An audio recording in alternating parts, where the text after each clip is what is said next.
Hello, everyone, and welcome to Conversations with Friends.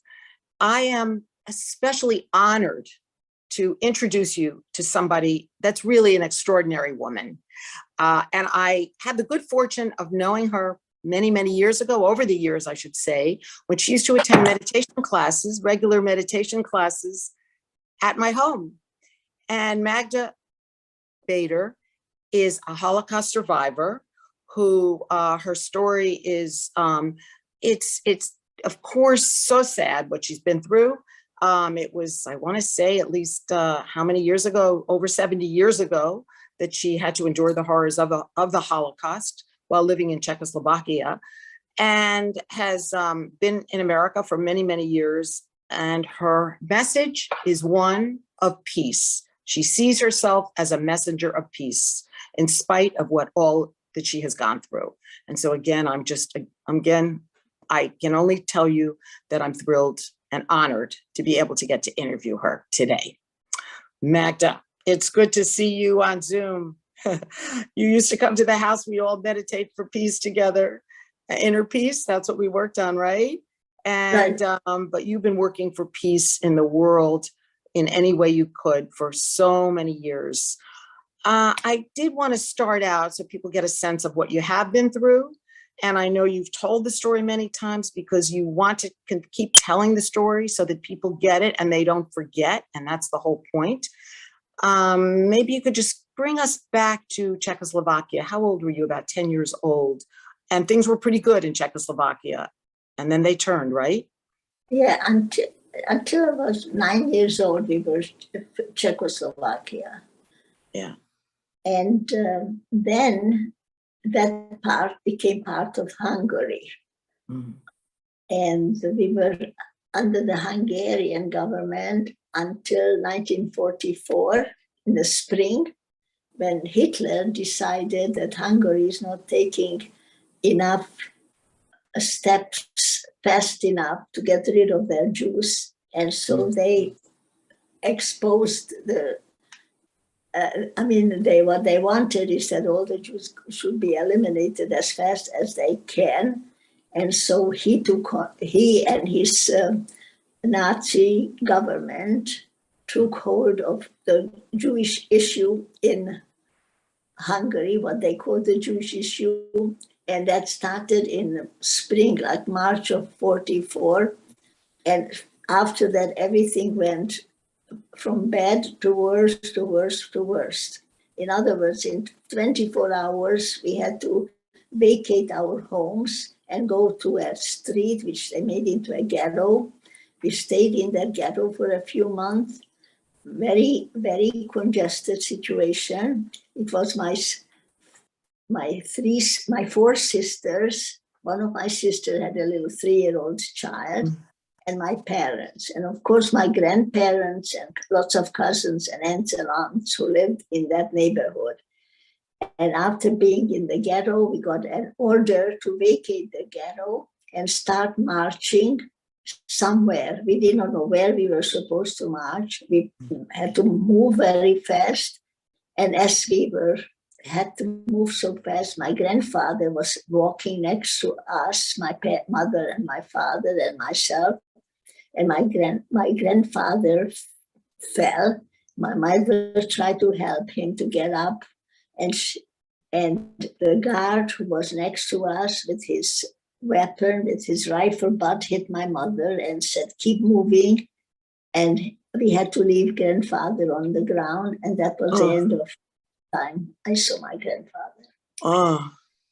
We were in this big empty lot for a long time. And over a few days, we did not know still what was going to happen to us. Of course, we did not know where our brothers, because they were already in forced labor for a few years.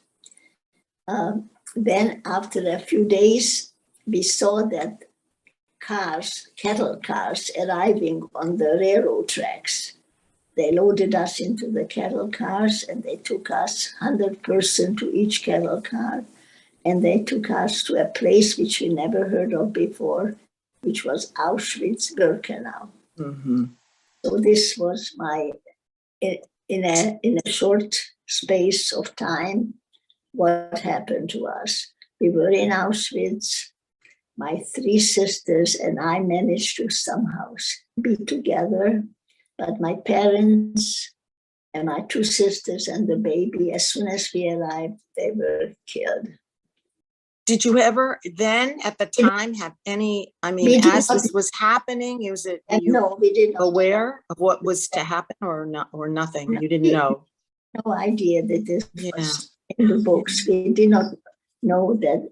We hoped that the family would be together and that the younger people could work, but that was not what happened. We were right away separated, right away given a number, right away cut, shaved heads. And this was this horrible place, Auschwitz.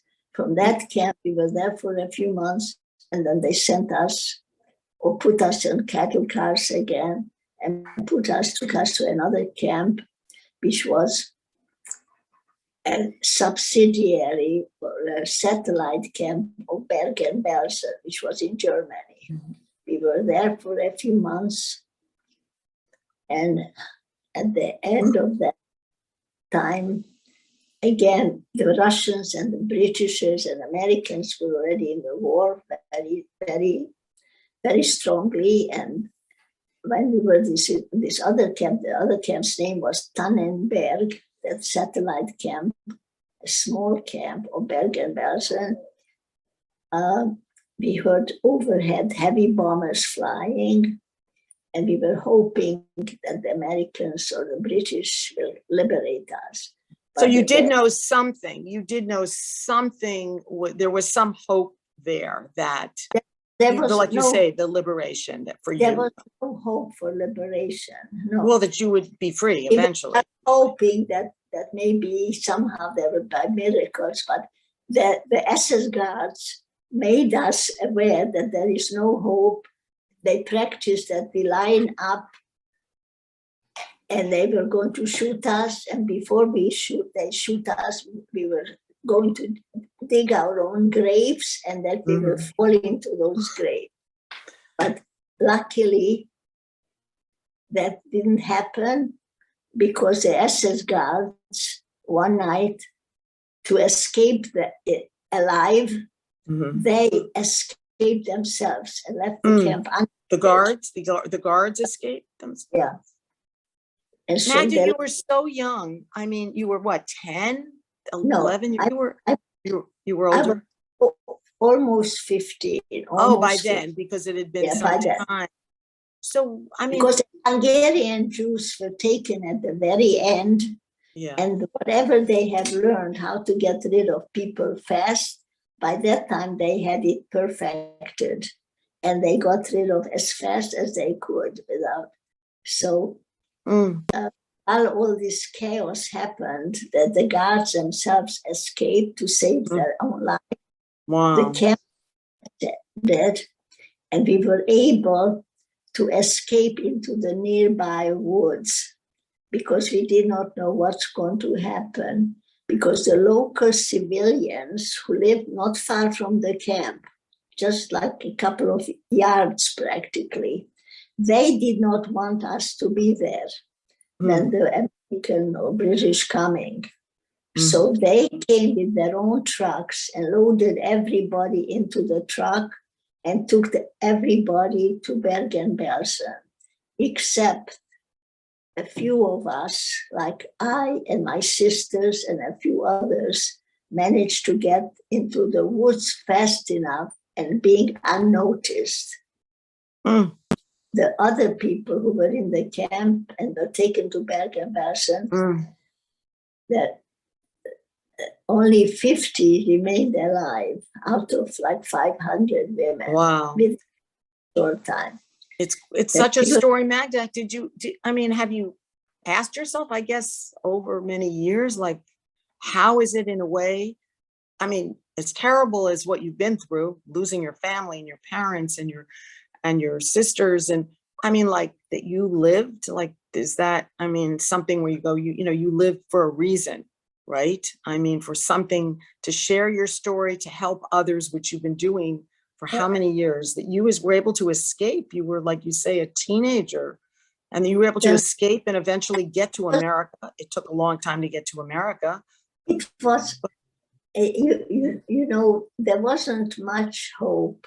You just, because you were hungry, you were cold, it was, you had sickness. It was not a time where people could build up hopes for a future, because there was nothing nearby that showed us, because all they wanted is to get rid of us and kill us, unfortunately. I mean, it's amazing that I am here to tell you this, but I am grateful and thankful for everything I can do today, because it wasn't visible that time that ever I would have that chance. What kept you going, Magda, at that time? Feeling of escaping and feeling you were going to be killed? I was together with I was just hoping that I wouldn't be separated from my sisters. We didn't know where our parents were. We didn't know where our brothers were. We didn't know where little child was. Yeah. You know, and so it was very, very horrible time. And you know, there were a lot of people who you know, were killed. I mean, not thousands, hundreds and hundreds of thousands. You know, when I talk about it today, it's like I can't believe it that I'm talking about myself.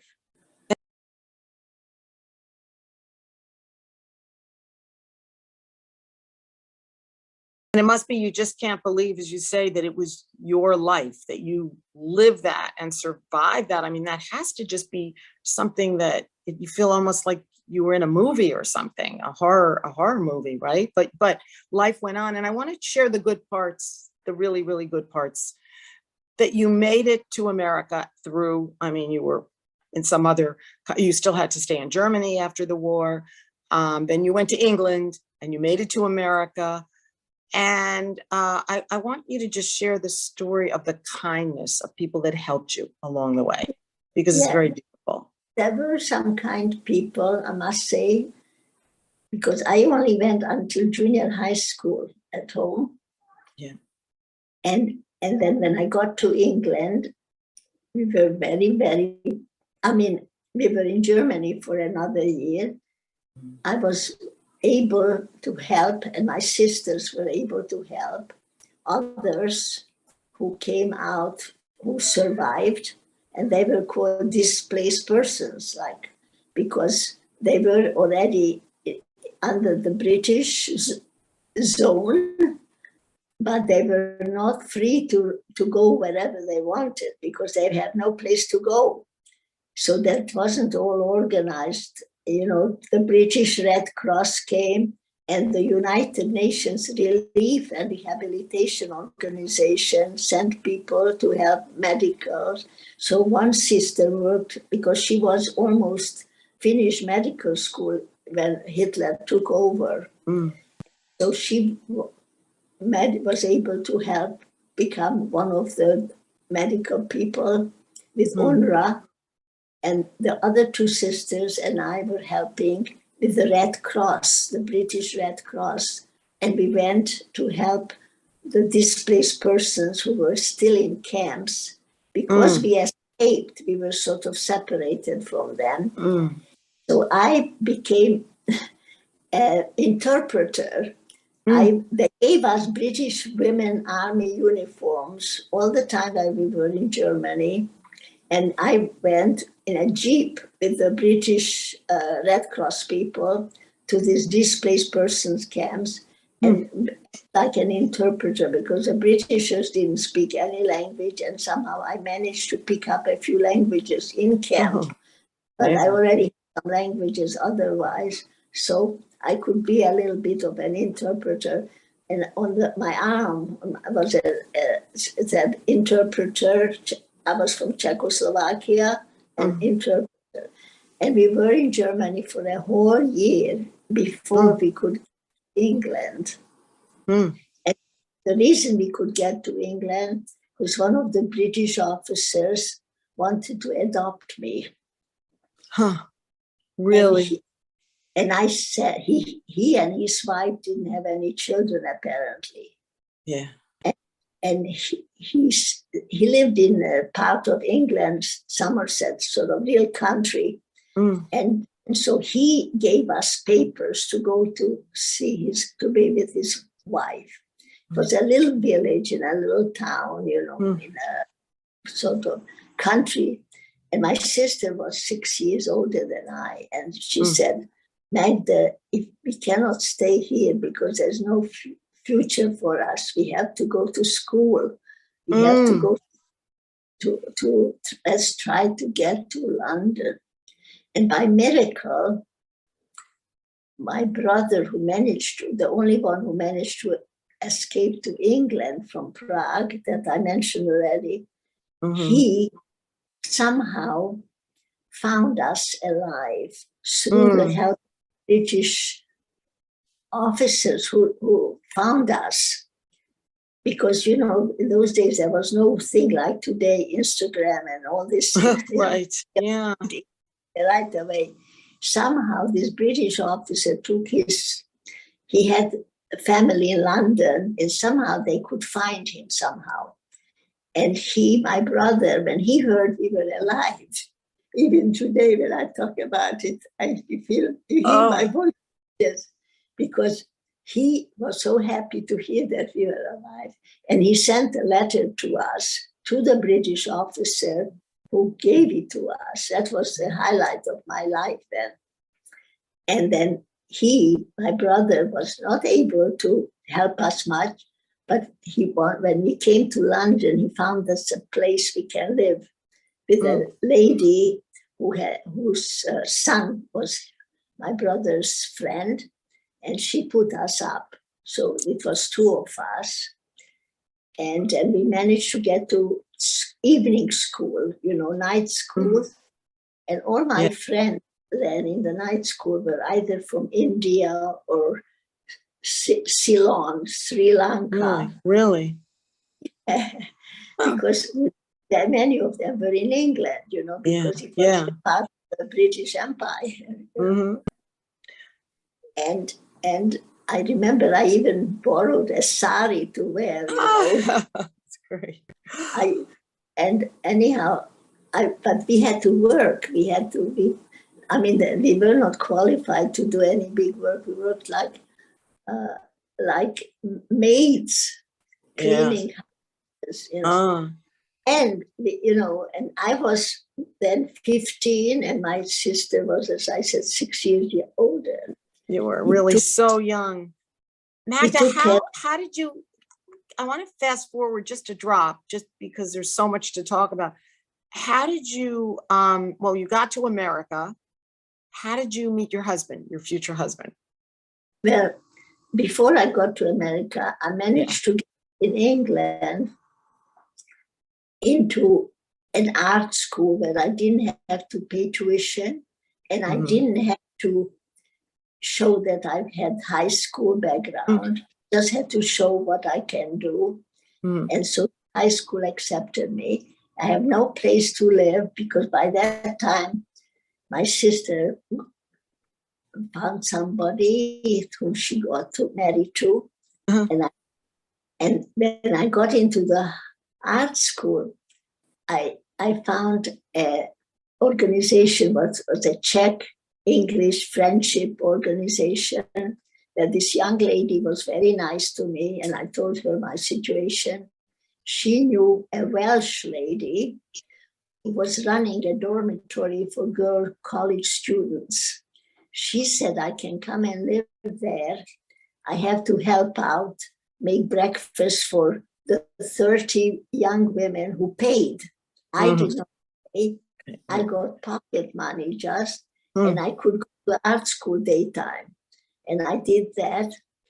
And then my brother, who got to America to teach at the university, in Cornell University, and then he moved on to Denver University. He said, because he got married also, that if I try, I probably could get a scholarship to American universities, which I did try, and I got a scholarship to Denver University. So because I went to art school, I became right away a junior in the university, and in 2 years I got a Bachelor of Fine Arts. But because of the people who were kind to me, like this one lady, this British lady, this Welsh lady, I felt like I was in heaven, you know, so grateful that I had a place to live, go to the, art school. And then when I came to Denver, I still had to support myself. And the scholarship paid the university, but I had to pay for my dormitory or my eating. So I always had jobs on the weekends, taking care of cats, dogs, children, and all kinds of other jobs. But you always got help along the way, didn't you? It's almost as if you were always being pushed to move forward and move forward. And I'm thankful today for this, that I had the opportunity where people helped me, you know. Yeah. One thing that I have to take care of myself, you know. You learned that. You learned that very quickly, didn't you? And, you know, when I was at Denver University, you know, I found out that I could get a job now. I became a teacher, a school teacher. And after, and those days, the school principals and school superintendents came to interview students on campus. And it was from California, from Long Beach, California, was a principal, and he hired me. And he didn't mind that my accent was so thick that you could cut with a knife. He said, the parents probably will like the fact that they have a European young teacher. I was 22 years old. And so that was my first teaching job that I could make a living. Somehow you ended up in South Florida, and I actually met you many years ago. You ended up in South Florida, and you were a teacher at the Miami-Dade County Schools for 20 years, something like that. So I want to ask you a question. We don't have much time left, more time left, but I want to ask you something.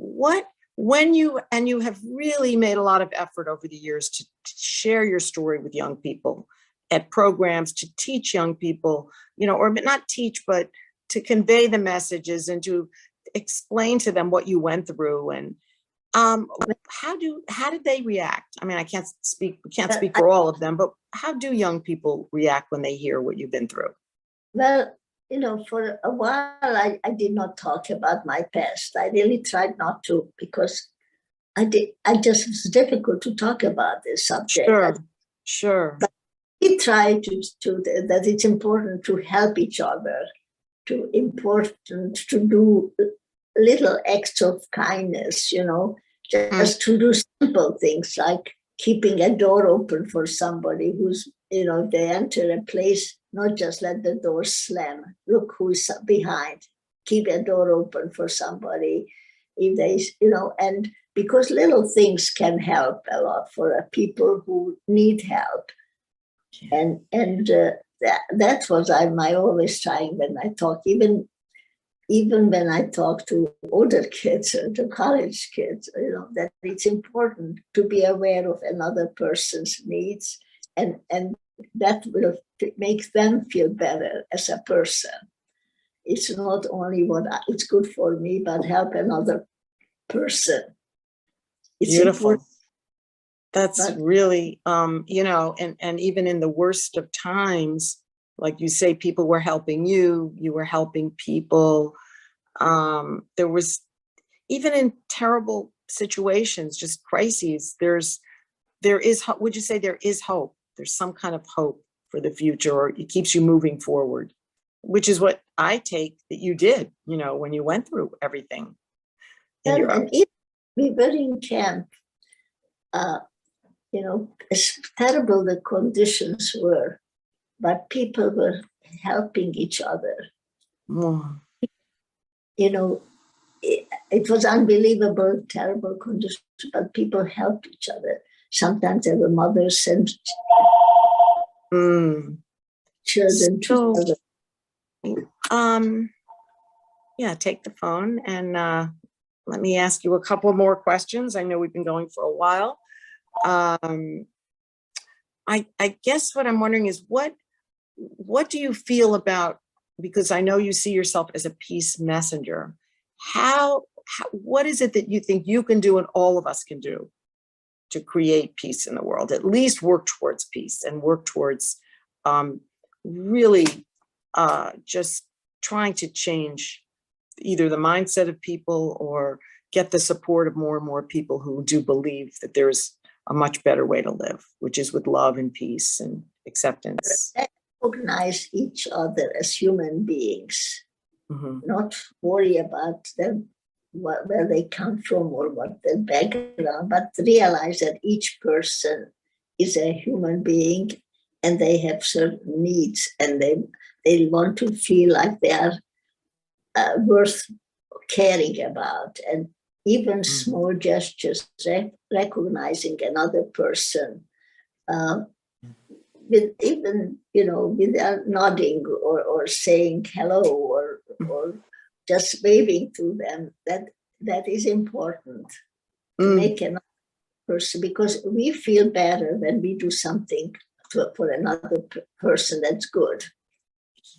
And I think that's what I was always trying to say, especially nowadays when I talk about the horrors of war, that I feel that there is still hope for people if they help each other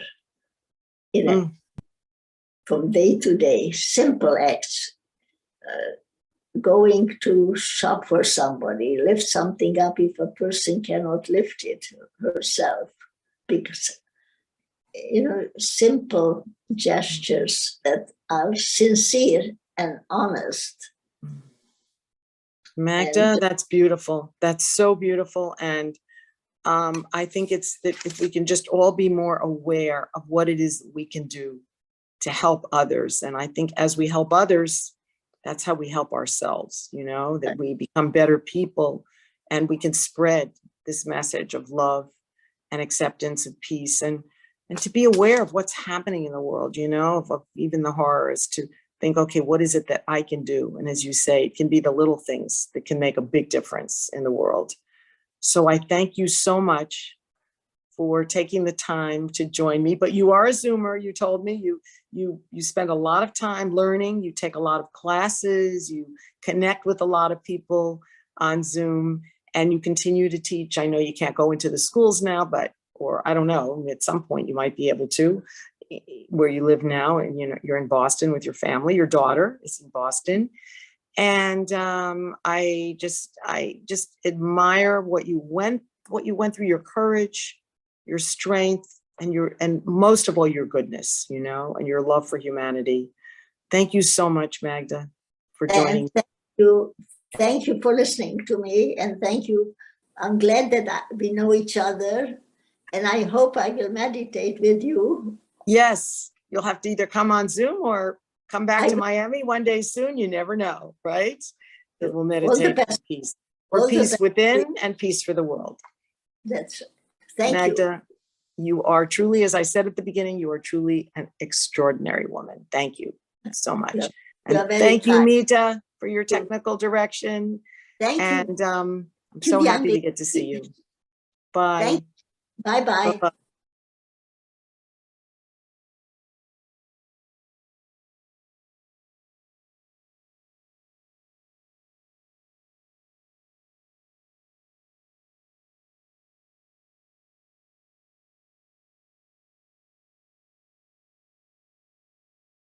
And peace. Peace.